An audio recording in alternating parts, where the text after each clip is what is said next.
آج پھر اس کے گھر سے رونے پیٹنے کی آواز آ رہی تھی۔ یہ روز کا ہی معمول تھا۔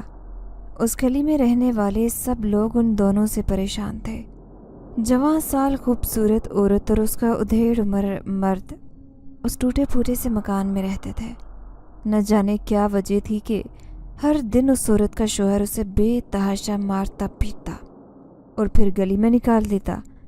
محلے والے ترس کھا کر اسے کچھ دیر کے لیے اپنے گھر میں بٹھاتے اور پھر اسے کھانا اور چند پیسے دے کر واپس بھیج دیتے۔ شاید یہی وجہ تھی کہ اس کا شوہر اسے روز روز مار کر اسے گھر سے باہر نکال دیتا۔ وہ کوئی کام دھندا تو کرتا نہیں تھا، لیکن اپنا نشہ پورا کرنے کے لیے اسے پیسوں کی ضرورت اکثر پڑتی تھی۔ اس کے چند اوباش دوست بھی بلا ناگہ اس گھر میں آتے رہتے۔ وہ عورت بلا کی خوبصورت تھی، نرگس نام تھا اس کا۔ محلے والوں کا خیال تھا کہ نرگس اس شخص ظہور کے ساتھ بھاگ کر اپنے گھر سے آئی تھی۔ شاید یہی وجہ تھی کہ اتنے روز میں اب تک نرگس کا کوئی بھی رشتہ دار نظر نہیں آیا تھا۔ اسی گھر کے اندر ایک بہت پرانا سا برگد کا درخت بھی تھا۔ یہاں پر رہنے والی مخلوق بھی اس شور شرابے سے پریشان تھی۔ سلمان کی نیلی آنکھیں اس عورت کے نرم و نازک سراپے پر پڑی، جہاں مار کھا کھا کر نیلے نشان بن چکے تھے، اور وہ بہت دکھی ہو گیا۔ جانے کیوں سے اس لڑکی پر بہت زیادہ رحم آتا۔ اس روز وہ لڑکی کھانا بنا رہی تھی کہ اچانک اس کا شوہر گھر پہنچا اور اسے کہنے لگا کہ وہ اسے کچھ پیسے دے تاکہ وہ اپنا نشہ پورا کرنے کے لیے شراب خرید کر لا سکے۔ یہ سن کر وہ لڑکی کچھ زور سے بولنے لگی تو ظہور نے لکڑی کے جلتے ہوئے چولہے میں سے ایک لکڑی ہی کھینچ کر نکالی اور اپنی بیوی کو مارنے کے لیے لپکا۔ نرگس نے جیسے ہی یہ دیکھا تو اپنے کانوں پر ہاتھ رکھ کر چیخ پڑی۔ کافی دیر ہو گئی تو اس نے ڈرتے ڈرتے اپنی آنکھیں کھول کر دیکھا تو یہ دیکھ کر اسے حیرت کا جھٹکا لگا کہ اس کا شوہر ظہور کئی فٹ زمین سے اونچا اٹھ چکا ہے اور کوئی ہے جو اس کی گردن کو اپنے ہاتھ سے پکڑ کر مروڑ رہا ہے۔ گھر میں ظہور کی دبی دبی چیخوں کی آواز گونج رہی تھی۔ کون تھا جس نے ظہور کو گلے سے پکڑ کر اٹھا لیا تھا اور اس کے ہاتھ سے وہ لکڑی کھینچ کر جلتی ہوئی لکڑی اس کے چہرے پر رکھ دی تھی؟ ذرا دیر بعد اس نادیدہ وجود نے ظہور کو نیچے زمین پر پھینک دیا۔ ظہور کا چہرہ بری طرح سے جھلس گیا تھا۔ اس کے منہ سے دبی دبی چیخوں کی آواز گونج رہی تھی۔ نرگس نے خوفزدہ نظروں سے اس منظر کو دیکھا۔ اسے یقین نہیں آیا کہ یہاں اس کے علاوہ اور بھی کوئی موجود ہے۔ ظہور چیختا چلاتا ہوا پانی کے بھرے ہوئے ڈرم کی طرف بھاگا۔ اچانک نرگس کی نظر کے سامنے ایک سنہری رنگ کا پر اڑتا ہوا زمین پر گر گیا۔ جیسے ہی اس نے سر اٹھا کر دیکھا تو حیران رہ گئی کہ سامنے کوئی کھڑا تھا۔ بہت ہی اونچا لمبا قد تھا اس کا۔ اس کے سر پر ایک خوبصورت تاج تھا۔ اب اس میں سنہری پر لگے ہوئے تھے۔ دیکھتے ہی دیکھتے وہ نرگس کے قد کے برابر ہو گیا اور اب اس کے سامنے خوبصورت جوان مرد کھڑا تھا۔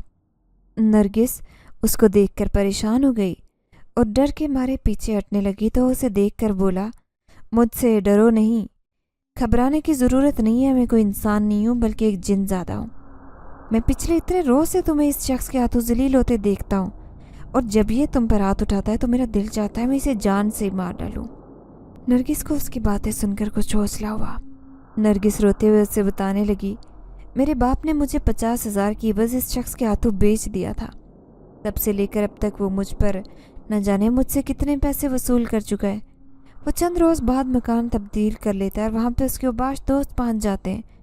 چند پیسوں کے عوض مجھے ان سے غلط کام کرنے پر مجبور کیا جاتا ہے۔ جیسے محلے والوں کو یہ بات معلوم ہوتی ہے تو وہ اسے محلے سے نکال دیتے ہیں۔ میں اب تھک چکی ہوں اس ذلالت بھری زندگی سے، نہ میں پلٹ کر میں کے جا سکتی ہوں۔ میرا باپ بھی جواری ہے، اگر میں اسے پیچھا چھڑوا بھی لوں تو وہ مجھے دوبارہ کسی کے ہاتھ بیچ دے گا۔ یہ کہتے ہوئے وہ زور زور سے رو پڑی۔ جنزاد سلمان یہ سن کر افسردہ ہو گیا۔ کیا ایسے بھی لوگ ہوتے ہیں؟ تم ان کی بیٹی ہو، اس شخص کی بیوی ہو، پھر بھی ان لوگوں کو تمہاری عزت کا خیال نہیں۔ نرگس نے روتے ہوئے انکار میں سر ہلایا۔ جنزاد سلمان نے اپنے ہاتھوں میں پہنی ہوئی ایک خوبصورت انگوٹھی جس میں نیلے رنگ کا بڑا سا خوبصورت نگینہ لگا ہوا تھا وہ نکال کر نرگس کے ہاتھ پر رکھ دی اور کہنے لگا، یہ میری طلسماتی انگوٹھی ہے،